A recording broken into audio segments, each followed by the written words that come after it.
There are a lot of discussions here in Cannes about what generative AI will be doing to our industry and to the experience for consumers and audiences.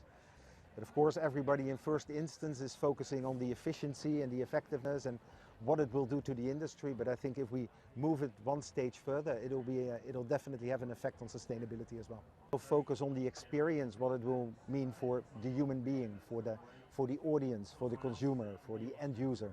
Because ultimately that will drive the success of what this change. If you make the link to sustainability and also of course digital, the first element is around measurement. So in order to reduce the carbon footprint, we need to measure it correctly.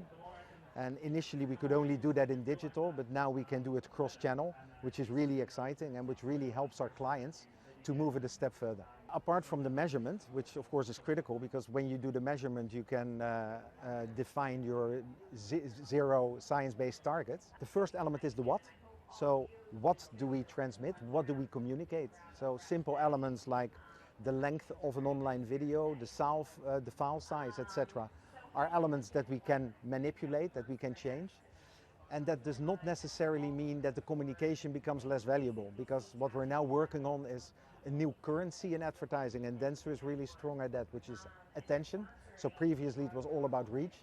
Attention means that we are focusing very much on which communication really has effect for the end receiver. So it means you don't spend energy on any communication that doesn't have effect, which literally for energy makes a big change, because you can make ads smaller, more targeted and more relevant at the same time. The second one is the when and the where you do communicate. So you choose marketplaces and media owners that have set net zero science-based targets themselves. And then last but not least is the how. That's the third dimension. And the how is about how you plan. And how you plan has to do with, on the one hand side, you want to make sure that the carbon footprint is minimized.